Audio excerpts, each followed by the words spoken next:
So, folks, as many of you are aware, there's a thing called Social Security. It's what allows us to retire when we get old, as opposed to what people did previously to Social Security, which was die agonizingly alone in the gutter. And it's a pretty cool system where, we pay into it over the course of our lives, and then it sustains us in our elderly years. And so, again, we miss the aforementioned dying alone in the gutter painfully, and I will reiterate, alone. So it's a cool system. I think we can all agree that's preferable, right? To just walking by piles of the corpses of the elderly on our way to work. And um one of the things that's happening right now is that Republicans want to take the biggest tax cut in the history of the world. They want to cut those taxes predominantly for the wealthiest people in society. And they want to cut it to such a degree that an ungodly number of people are going to suffer as a result. Okay. And believe it or not, I actually found a really great breakdown about this from the Wall Street Journal of all places. It's actually pretty fascinating to see it all laid out, and I think that it's worth us taking a look to just why do they need to do this? Why can't they just find the money someplace else? Some people have been kind of like speculating, oh well, maybe they won't cut it. No, nope, no, the math just doesn't math on that one. Let's take a look. The tax cut bill. Many provisions of President Trump's signature 2017 Tax Cuts and Jobs Act, or TCJA, are set to expire at the end of 2025. He's promised to make the Trump tax cuts permanent and to cut taxes even more. The Journal spoke to 3 economists who specialize in corporate taxes, pass-through business taxes, we'll explain what that means in a bit, and taxes for individuals. We asked them, what effects did the 2017 tax cuts have, and what happens if they expire? Let's start with corporate taxes. In 2017, the TCJA permanently reduced the top corporate income tax rate from 35% to 21%. Now, the Wall Street Journal's perspective here is going to be that, oh, well, the 21% brings us more in line with other developed countries. See? It's fine to just cut the corporate tax rate, except that we already have so many loopholes that the previous higher tax rate for businesses was not the actual effective tax rate for those businesses. So this just was a massive cut, on top of which, like, there were ways of getting around paying this tax in the first place. And it ignores the fact that in the past, during some of the most economically productive periods of America's history, America had a incredibly higher tax rate for corporations. Like, it was quite large comparatively. I believe, like, somewhere, I shouldn't. Was it 50% in the 50s? Yeah. Also a higher tax rate on individuals as well. But just worth keeping in mind that, like, 100 years ago, it was actually more than double this, you know, and businesses still grew just fine. Understand that that tax cut to 21% was a massive giveaway of wealth to the wealthiest organizations on the planet. Which put the U.S. more in line with other G7 countries. We're not going to lose our companies anymore. They're going to stay in our country. There was a modest effect on corporate investment that went up as a result of firms paying lower taxes. This is Harvard economics professor Gabriel Chatero-Reich. He co-authored a study that focused on the impact of a lower corporate tax. Trump's Treasury Secretary... I know... One, his analysis blows, but two, are his eyes just one, like two big pupils?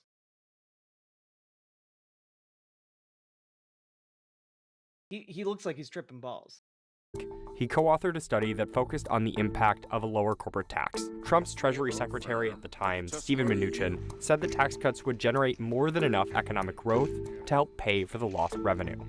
Not only will this tax plan pay for itself, but it will pay down debt. Shaduro-Reich's study found that didn't quite happen, at least not when it comes to corporate tax revenue. In 2018 and 2019, tax revenues went down substantially, bringing less money to the government, while investments by corporations ticked up. The higher... All right, but let's also take a look at this and note that it was already on an upward trajectory. This is not that much of an increase. While investments by corporations ticked up. The higher corporate tax investment didn't generate enough economic growth to make up for the drop in corporate revenue from the lower tax rate. It remains to be seen whether other parts of the 2017 tax bill, like the reshoring of corporate profits, could have offset the decline. Spoiler alert, it did not. Spoiler alert, it didn't, because the entire premise of giving tax cuts to the wealthiest organizations and people to ever exist, and then it would just trickle down to the rest of society, has always and will always be complete and utter horseshit. The corporations. Why does Steven Mnuchin look like discount John Oliver? Because he is! We've got John Oliver at home, honey. Goes home, sees Steve Mnuchin on the television. Good. Hello, Ms. Milena. That are giving billions and billions. What are we watching? We're going over what the 2017 tax cuts were, what their effect was, and what why Republicans are doing what they're doing, essentially. Or at least I'm going to connect it to what they're doing. Billions of dollars away to their workers, and many more are coming. I think that's really what's selling this, maybe better than anybody could, including myself. In 2017, White House economic advisors estimated that corporate tax cuts would give households an average income boost between $4,000 and $9,000.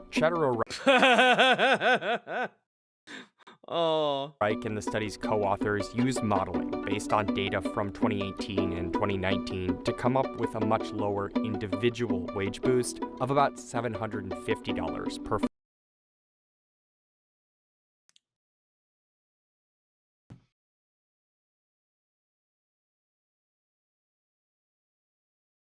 Do you guys see the differences in the pile of money? Do you see the differences in the pile of money on the one side of what the Trump administration promised would be the effects in 2017 and the effects that actually happened?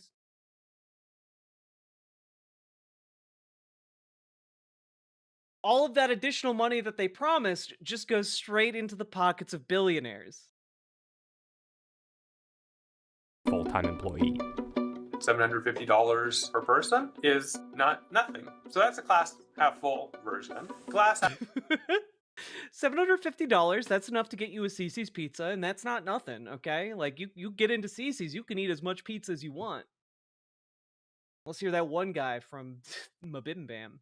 half empty version is we also need to collect tax revenue in order to have a functioning society and government.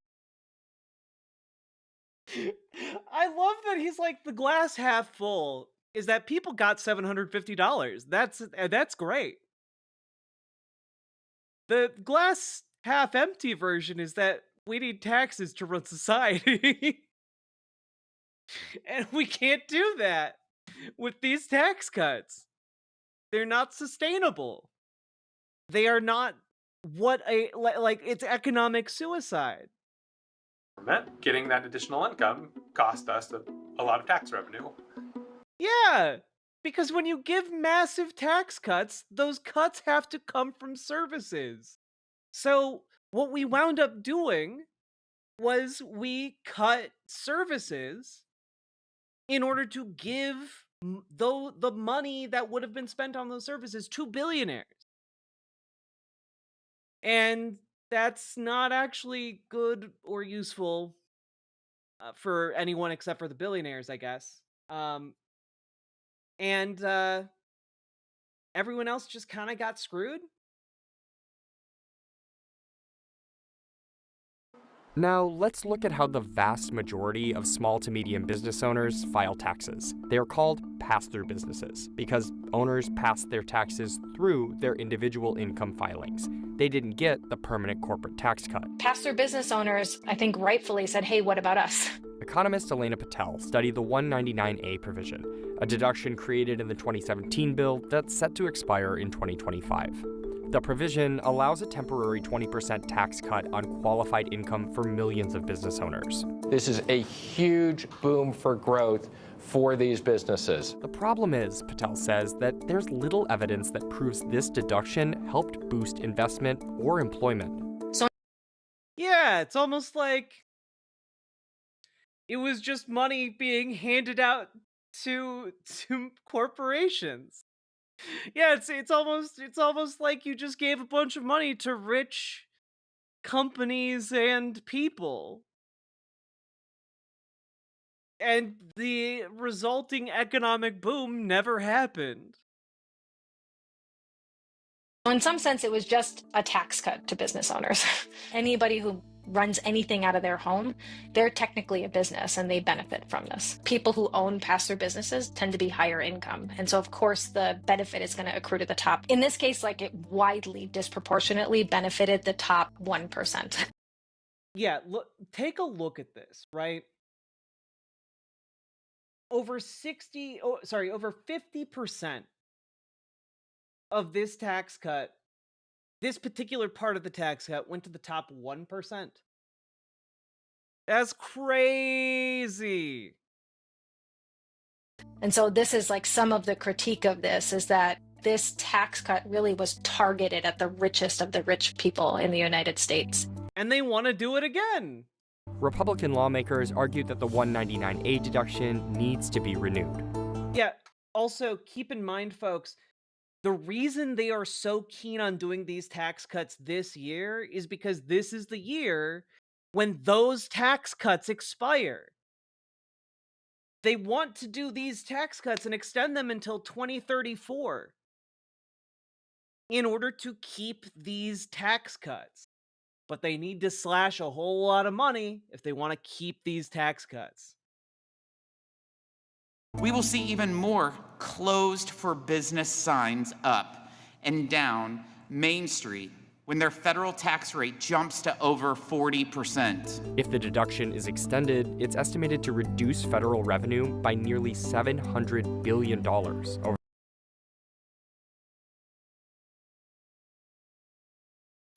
That's why they're cutting Medicaid, guys.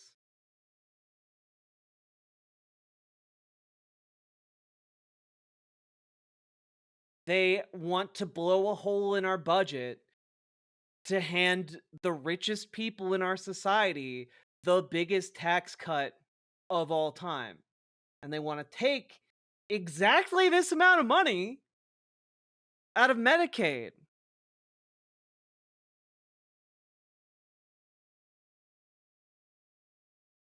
Over the next 10 years. When it comes to tax cuts for individuals, Democrats largely criticized the 2017 tax bill for benefiting only the rich. The president is part of the top 1%, and the bill is aimed to help the top 1%. Williams College economics professor John Bacchia says the reality is more complicated. People in the top 1% of the income distribution got a tax cut that's equal to about 2% of their income. Whereas we've all paid into all of those social services. That's why they're called entitlements. We're entitled to them. For the middle class and lower income people, the tax cut was smaller as a percentage of their income. For people in the bottom 20% of the income distribution, the poorest 20%, tax cut was about 0.5% of their income. The percentages look small. You got, I don't know how any of this makes sense, right? Like, if anything, if you're... But in dollars... Just real quick, if you're going to cut, if you're going to give people tax cuts, wouldn't it make sense to give the biggest tax cut to the people on the bottom so that they can, do better? Why are you fucking them over more? Dollar amounts, the difference between the cut for the top 1% and the bottom quintile is, on average, more than $60,000. And one thing I wanted to point out here is that that's just the average for the top 1%. When we start looking at the average for the top 0.1%, that number gets astronomical, chat. That number gets huge. The Congressional Budget Office estimates the cost of extending the individual income tax cuts as more than $3.25 trillion over the next 10 years, and more than $400 billion in increased interest. And then the question will be, how much will they offset with spending cuts? But those spending cuts might very much impact low and moderate income people. Do you guys know? Do you guys have any idea what it takes for like an economist that like talks regularly with the Wall Street Journal to respond like that? Do you guys have any idea what it takes for a guy like that to like speak like that? Fellow members of the Roman Senate, hear me. Shall we continue to build palace after palace for the rich, or shall we aspire to a more noble purpose and build decent housing for the poor? How does the Senate vote? Fuck the poor! Good. It really do be like that, huh? It really do be like that. But let's just and Saki Tanuki, thank you for the 5 tier 1 subs. I certainly appreciate that. But like, listen to how he says this. And like, he knows how devastating this is. Those spending cuts might very much impact low and moderate income people. But those spending cuts might... When an economist is making this face about their economic point fucking over the poor and working class, that's maybe advice you don't want to do that thing. That's the face of a guy who's like, who's having like the conscious thought of like, man, if we translate this type of economic downturn for the poorest people, we might be talking about like, French Revolution 2 Electric Boogaloo over here. Like dude kind of recognizes how bad that is. Very much impact. Unlike his tie, he didn't recognize his tie. Impact low and moderate income people. Democrats warned that extending the 2017 tax cuts will come at the expense of programs that help Americans.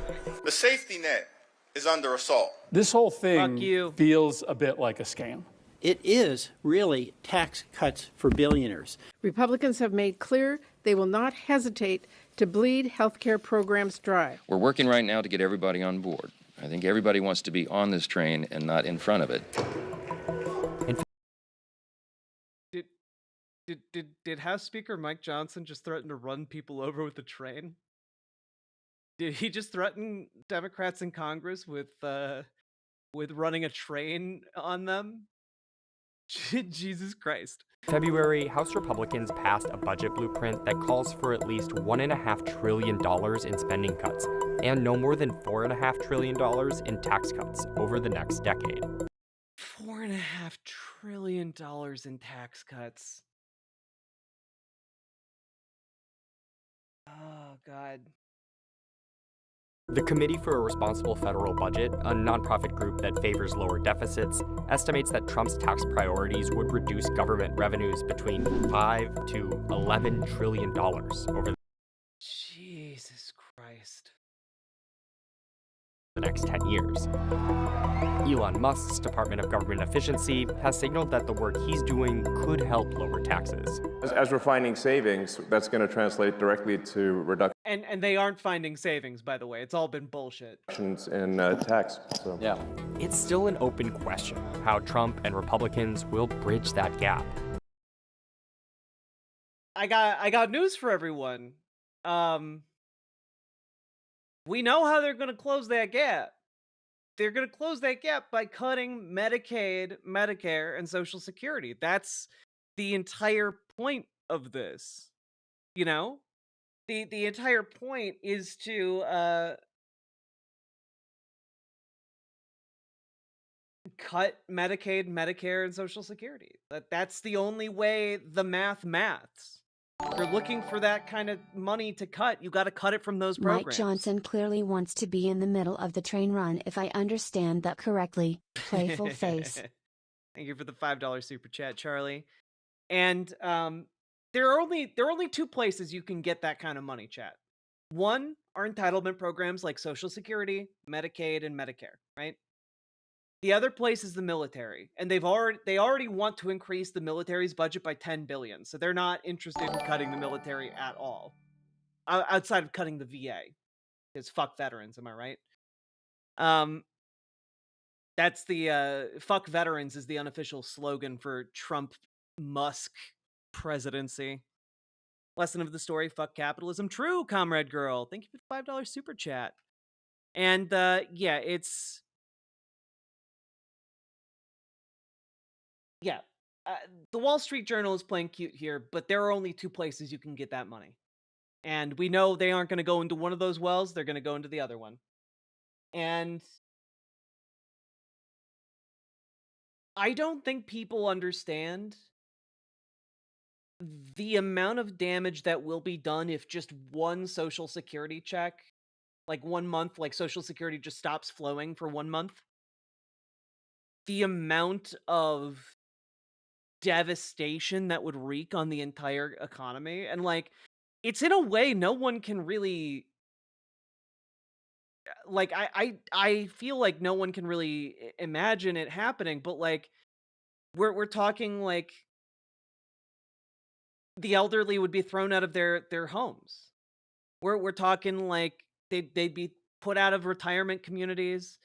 They'd have to move in with their children. We're talking like, you know, people being unable to afford medical care for their loved ones. It's really bad. And it's going to be bad in a way that, like, whether you're Republican or Democrat, it's going to hit everybody. And I think that will further radicalize the folks that are currently still quite radicalized. You know, like we've already got like liberal moms like starting to mobilize their family units. You know, it's I do think that people are developing. We're waking up the liberal sleeping giant of America. The people who just generally check out and don't really have a hard grasp on politics, but who have trans friends or who have, you know, like families that rely on Medicaid or Medicare, you know, parents who are on Social Security, and like they won't be able to afford being uninvolved. But literally, like in an economic sense, but also in like a emotional and moral sense. I think people are going to wake up to this. And people are going to be in a position where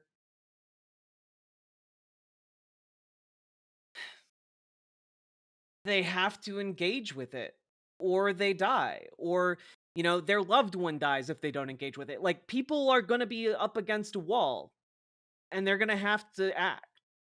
And that's kind of a recipe for some of the more radical protesting we've seen in decades in America, in my opinion. Mutual aid for the win. Pluvius, thank you for gifting Distron a sub. That's very kind of you. Yeah. But it's fascinating, right? Because some people, especially in Republican circles, have taken to the idea of the Doge stimulus checks. I don't know how many of you have heard of this concept, but basically, during CPAC, Elon Musk like floated the idea of like a $5,000 payment to Americans to stimulate the economy. And then Mike Johnson came out and was like, well, we probably won't do that. And then Elon came out later and was like, Donald Trump loves the idea. $5,000 checks are happening. And now, like, there's a subsection of Republicans that think they're going to get a $5,000 check. They're acting like this is set in stone, like it's definitely going to happen. And like, there's a part of me that thinks they're going to try and like say, yeah, we'll send you $5,000, but if Elon Musk is anything to go by, you are never seeing a dime of that money. Like, you're going to be kicked off of your Medicaid and Social Security, and you're going to be sitting there waiting and saying like, oh, we're going to get a $5,000 payment from Elon Musk. And it's never going to come. And these people are going to be so boned for believing these absolute charlatans. You know, like, on top of that, guys, we're really looking down the barrel of, you know, them cutting Medicaid and Medicare. But one of the things that people have been like, well, they're not going to be able to cut Social Security. One of the reasons I've been talking especially more about Social Security tonight is because they think they've found their way around Congress on that one. And basically, what they're doing is that they are just cutting and consolidating the administration of Social Security into fewer and fewer people's hands. So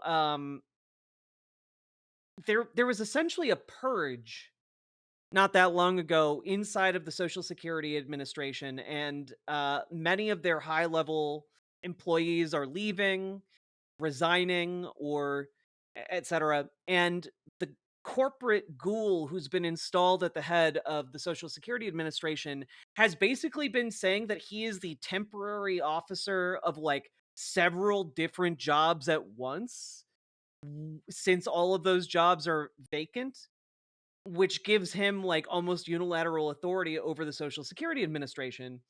And one of the things they're doing is cutting the number of locations that Social Security is active in.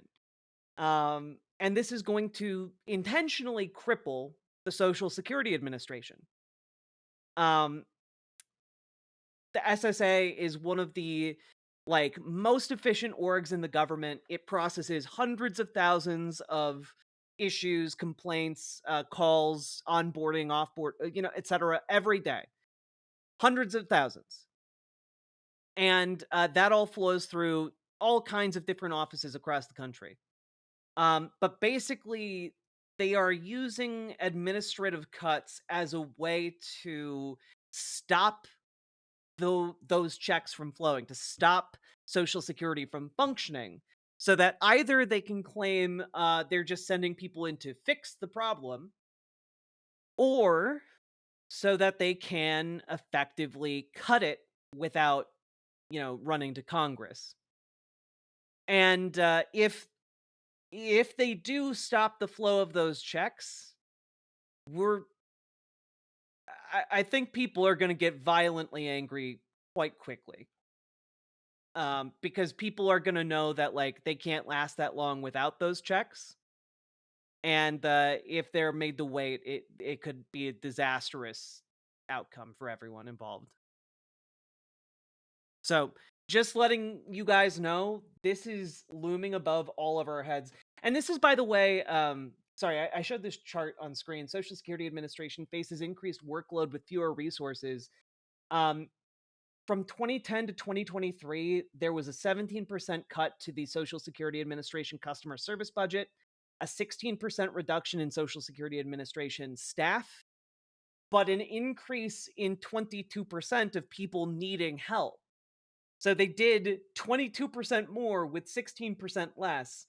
And the changes that are currently being imposed upon them in 2025 exacerbate that immensely. Okay? So it's a big problem that a lot of people just aren't really reckoning with yet.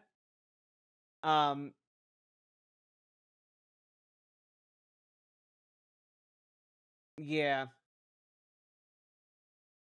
Here he is, Chris Geidner. Here, major upheaval at the Social Security Administration as Acting Commissioner Lee Dudek announces the departure of 24 senior staff, the consolidation of the agency's 10 regions into 4 regions, and headquarters consolidation.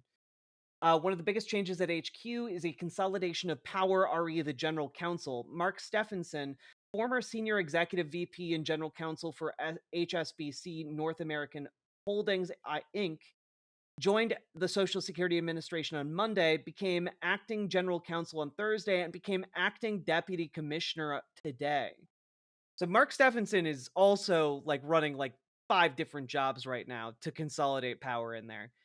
It's they're fucking with it on purpose. They're cutting locations more than in half in order to cripple the org so that it can't function and those checks can't get out. That's my opinion.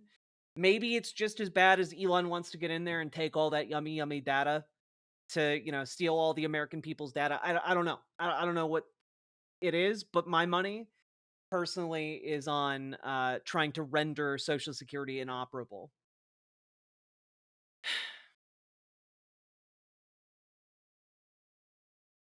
CF, stop asking questions that are silly like that. That doesn't deserve a response. So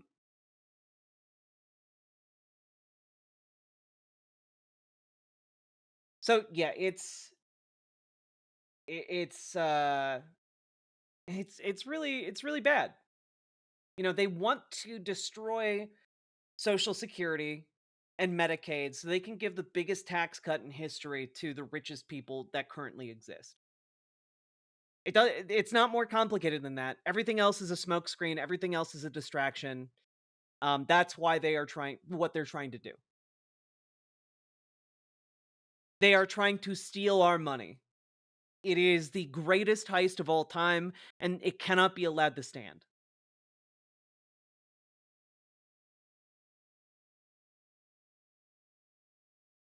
And honestly, anyone who's trying to tell you that like Social Security is insolvent or is going to be insolvent and you need to run it like a company, they're full of shit. We all paid into Social Security. Full stop. We already paid for it.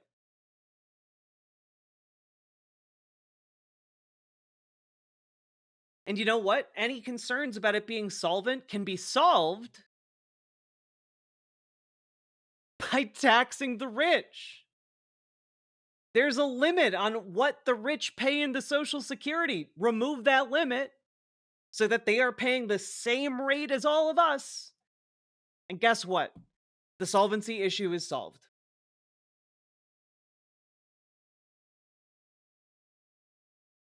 That it's as simple as that. It's not rocket science. You just get rid of the cap or raise the cap even. But either way, you can get rid of this problem forever.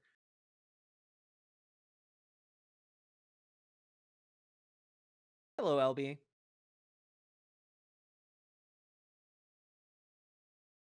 But if these Social Security checks stop flowing, I need you all to understand the gravity of the situation.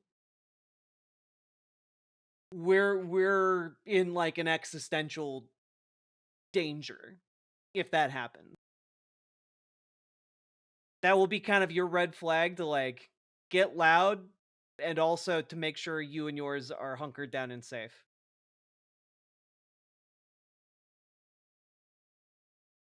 Yeah, and Brooklyn to Northwest, yeah, we would need a sane majority, which is why anything that results from these tumultuous times we need stuff like Medicare for all. We need a vision of the future that we can enact, because whatever happens after Trump is defeated here, we need to actually deliver for constituents, That needs to be what happens.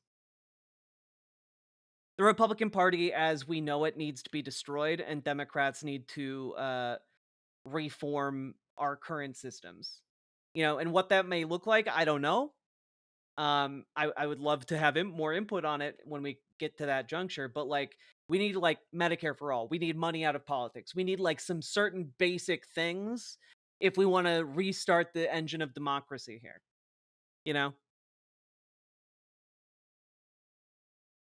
We need to encourage workers to unionize and have democratically run workplaces.